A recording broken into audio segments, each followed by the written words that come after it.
to upload recordings of the sermons to YouTube and share them on Facebook. So here I am, ready to record today's sermon for you. And today's theme is journeys. And the way I'd like to look at journeys today is to actually explore the idea of journey as something that is more than traveling from point A to point B. So let me share with you a personal story first. About 100 years or so, back in the days when I was a young lass, I volunteered on a kibbutz in Israel. The name of the kibbutz was Sde-Boker. And that kibbutz is situated in the south region of Israel called the Negev. The Negev is an arid, parched, rocky desert region. For a while, I liked the life on the kibbutz. Our routine was pretty much monotonous, but there was something relaxing about it. It was about waking up very early in the morning, like 4 a.m., and the tractor would come to our dormitories, pick us up, and we would ride on the ramp of the tractor and out onto the fields or the fruit orchards, whichever one we were assigned to that day.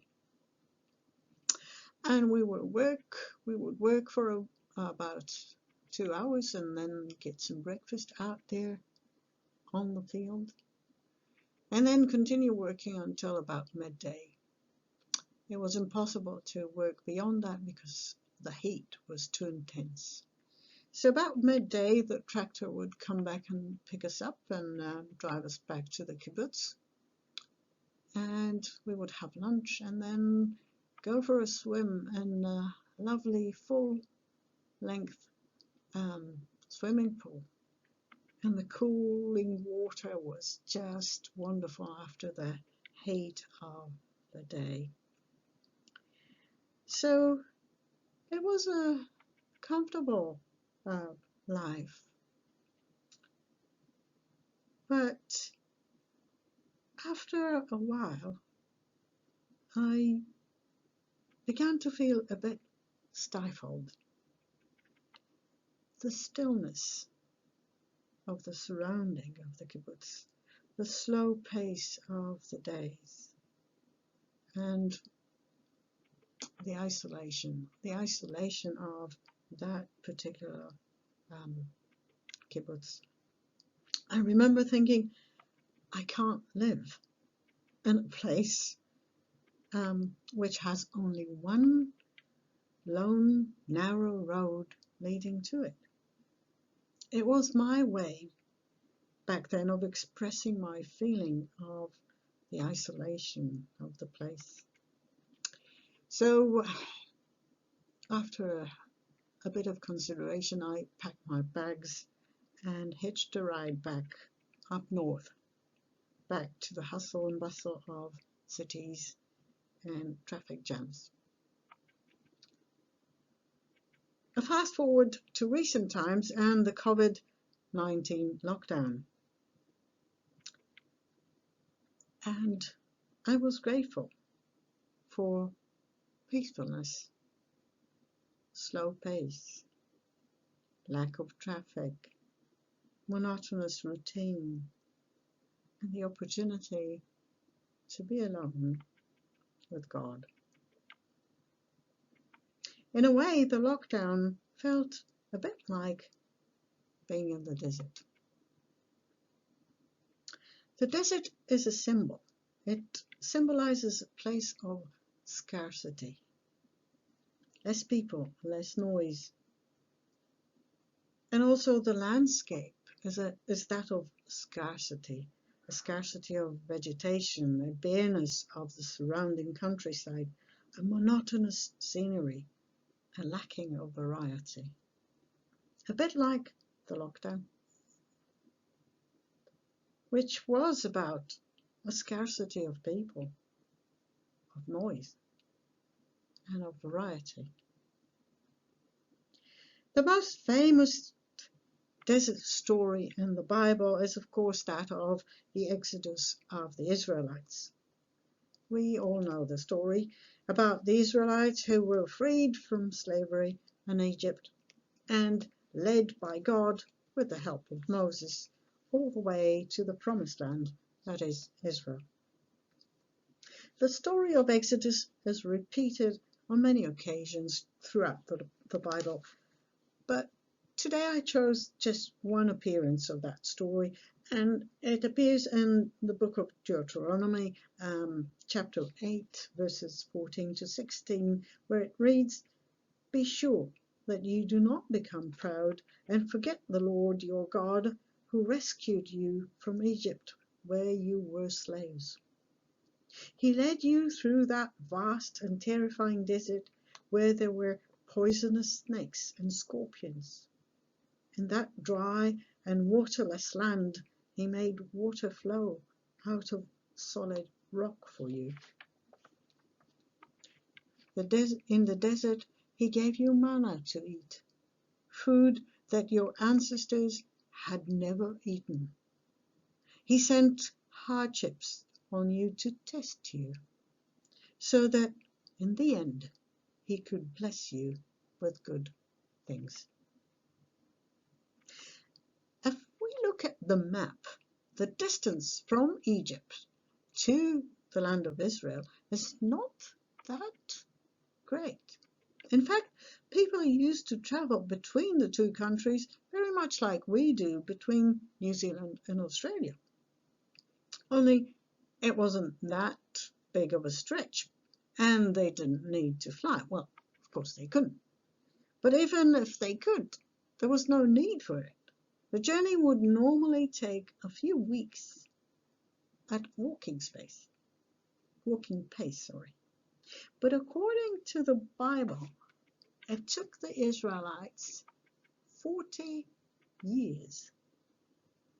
Some researchers calculated that the time it would have taken to cover the distance by foot would be around 53 days. 53 days.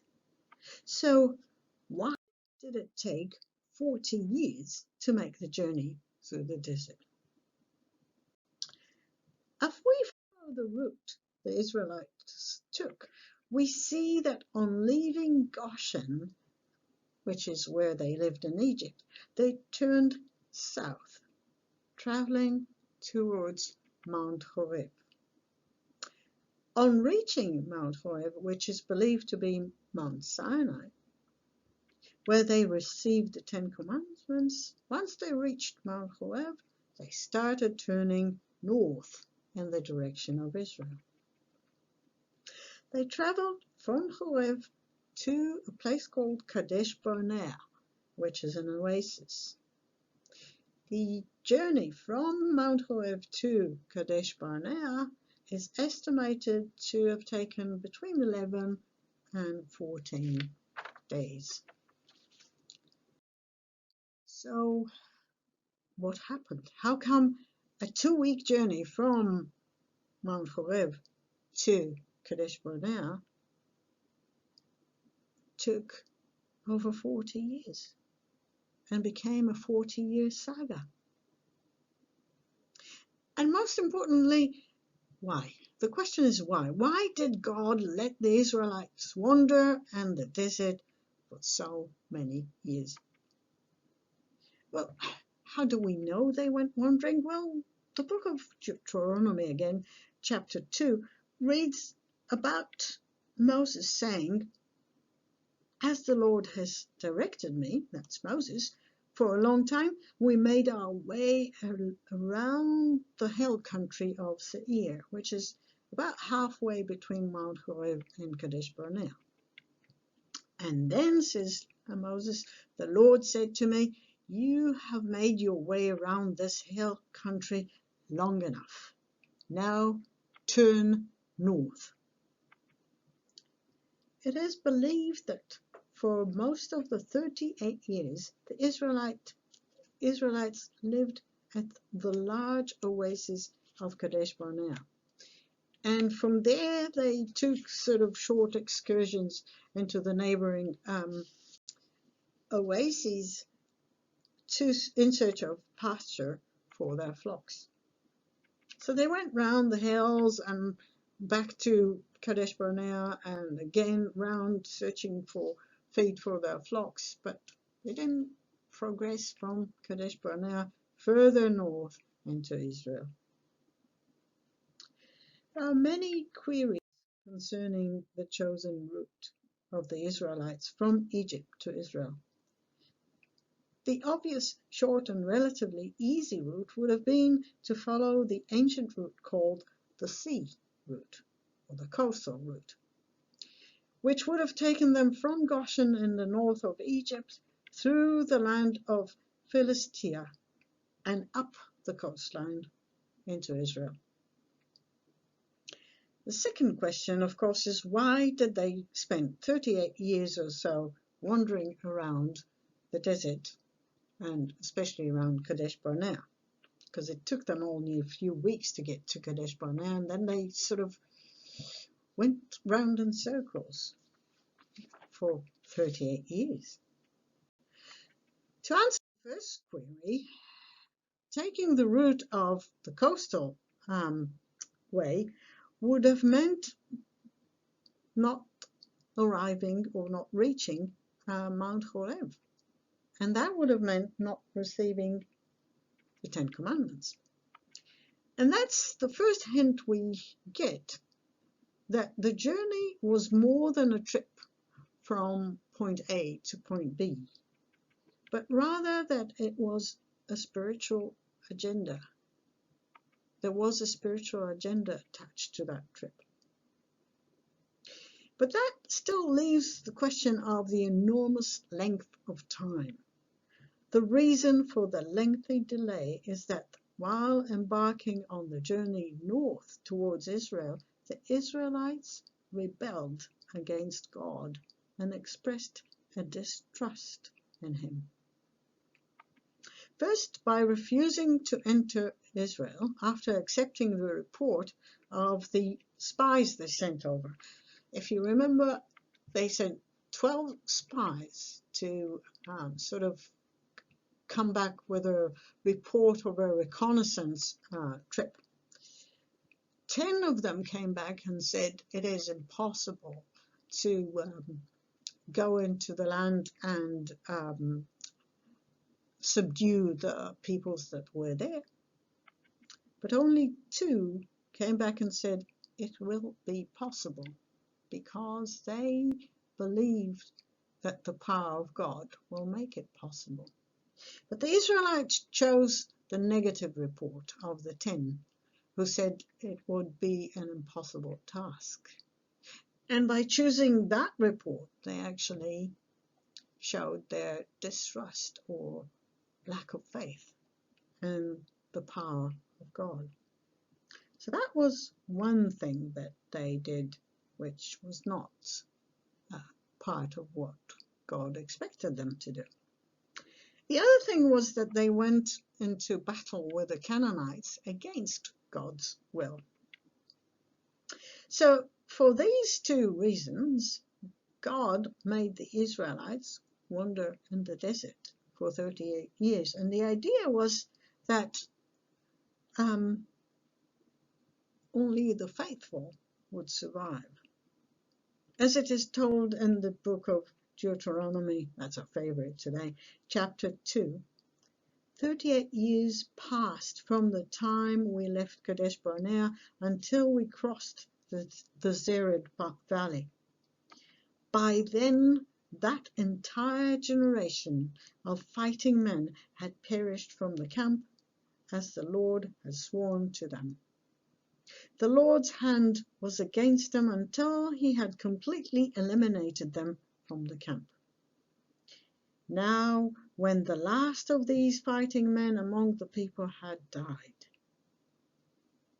God made the Israelites remain in the desert for 38 years so that the sinful generation would pass away, and only the faithful, like Caleb and Joshua, would enter the promised land, the land of Israel. So the question is, why did God wait for such a long time? Why didn't he just eliminate those unworthy or untrusting or unfaithful? Why did he wait for a whole generation to pass?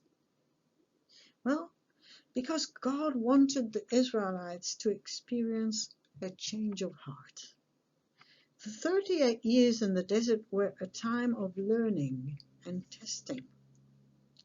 The 38 years of wandering around the desert were meant to give the Israelites a time to explore their relationship with God and grow in their trust in Him. The verses in Deuteronomy do not say that only the young generation will enter the promised land. It said those who were faithful, those who did not go to war against the Canaanites and against the word of God, who promised them he would give them the promised land. They did not believe, did not trust his power. They went off and did things against his will. The 38 years in the desert were meant to prepare the hearts of the Israelites and to grow their faith and trust in God. And that kind of journey, the journey of the heart, takes time. It is not a matter to be solved in a day or a month, not even in 76 days like the time we spent in the lockdown. No, that kind of journey takes years. 38 years to be exact. 38 years of being stuck in the desert. This being stuck in the desert was the real journey. Not the traveling time of moving from point A to point B, from moving south to moving north. Not moving on, that was the journey. Not moving on, but staying put. This is the real journey of the Israelites. This is the story of be still and know that I am God. Be still and learn about God. We were made to be still during the lockdown. The streets were empty. People didn't travel. Malls were shut. Coffee houses, restaurants were all shut. Shopping was restricted to essentials like food and the like. And we were to avoid other people. It was a strange time. It was a time when the world seemed to grind to a halt. No flights, no trade, no travel, no social contact, no interaction with people. A global lockdown. Our world came to a standstill. Our world was made to be still. What have we learned from this stillness? Well, for one, we learned about doing with less shopping. And what does that teach us? Well, it teaches us that we can actually live a more simple life.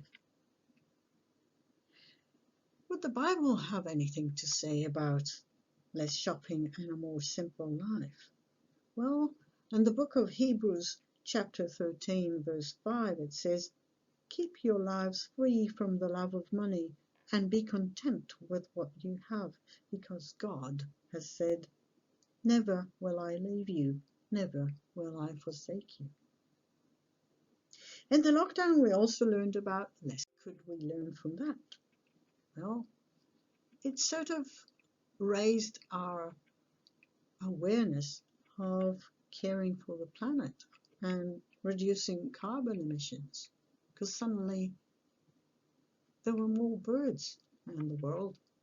The sky looked bluer, the air was cleaner, and that got us thinking about carbon emissions and about preventing them. Do you think Scripture would say anything about carbon emissions and that kind of thing? Well, surprisingly or not, because the Bible has it all, in the book of Numbers, chapter 35, verses 33 to 34, we read, "You shall not pollute the land in which you live. You shall not defile the land in which you live, in which I also dwell. I, the Lord, dwell among the Israelites." That says something about pollution. What else did we learn during the lockdown? We learned about family life. We were all sort of locked in a house with our family members. And that was a new experience. So what did we learn from that? Well, we learned about relationships. We learned about compromising. We learned about living together. We learned about respecting each other. The Bible has lots to say about relationships. But I chose just one scripture from Colossians chapter 3, verses 13 to 14, where it says, "Make allowance for each other's faults, and forgive anyone who offends you. Remember, the Lord forgave you, so you must forgive others. Above all, clothe yourself with love, which binds us all together in perfect harmony." Did we learn anything else in the lockdown? Yes, we did. We learned about obedience. Obedience to the COVID-19 government guidelines.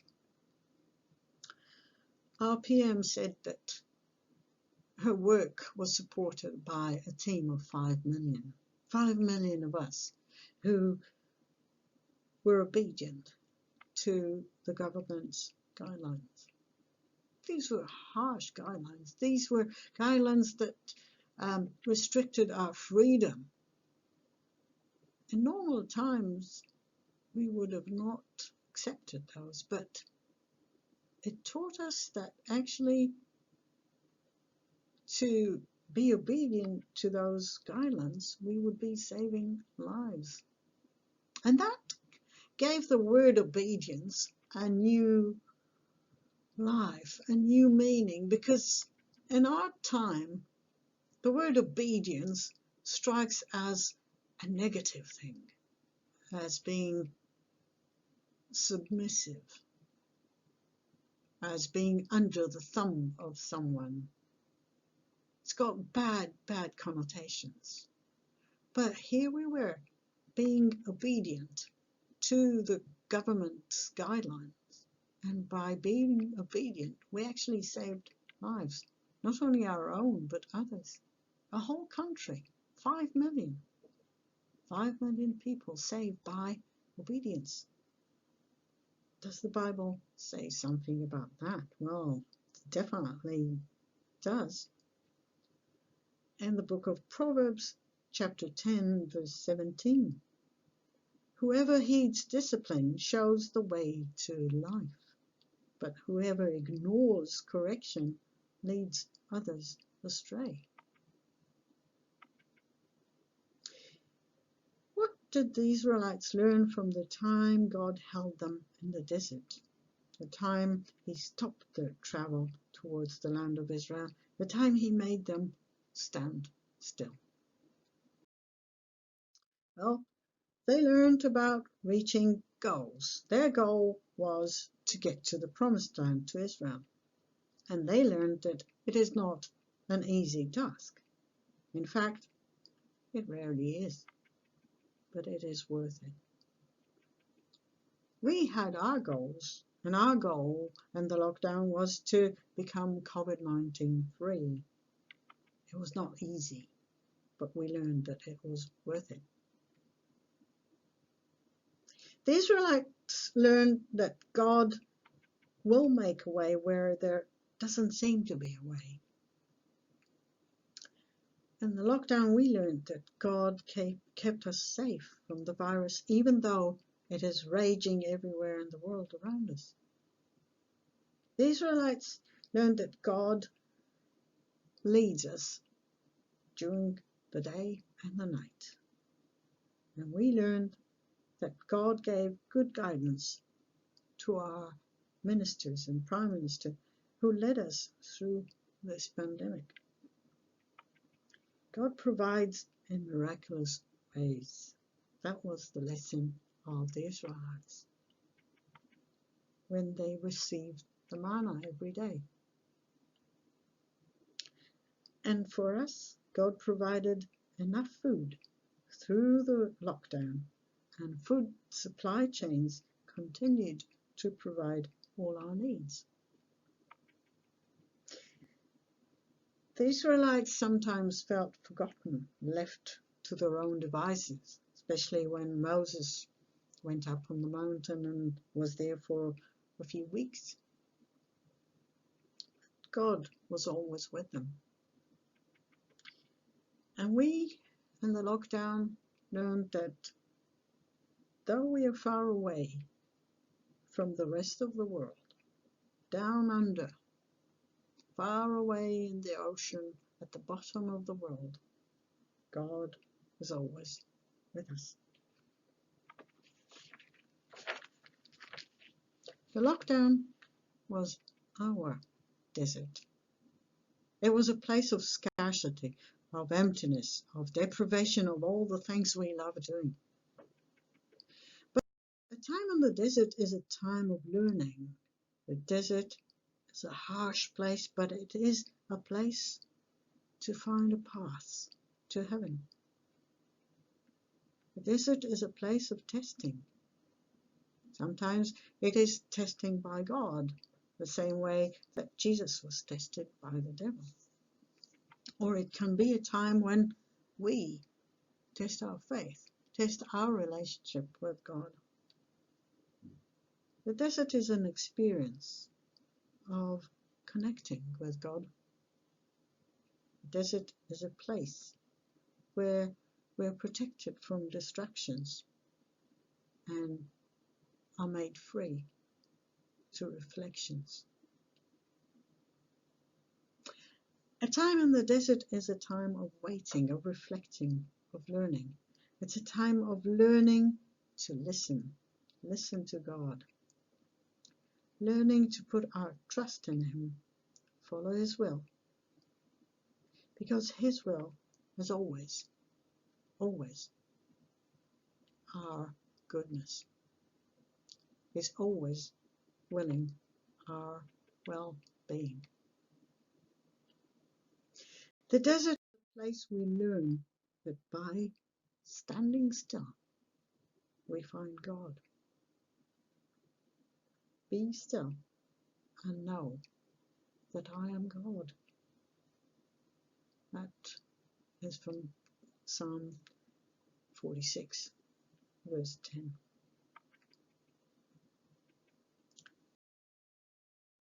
What did the lockdown period teach us about our relationship with God? And did we use this time of stillness to get to know God? That's a question for each and every one of us to ponder, to reflect upon. What did we learn about our relationship with God, and did we use that time of stillness to get to know God?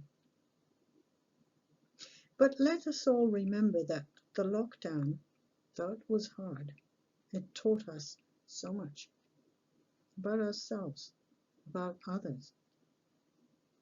Those others who behaved themselves and showed responsibility for the well-being of us all. we've learned once again that the hardest struggles we face have the greatest potential to teach us patience and endurance. The lockdown was our journey through the desert. And what each of us has learned is his or her own journey towards their own promised land. And that is a deeper relationship with God. Thank you for listening, and God bless your week. Amen.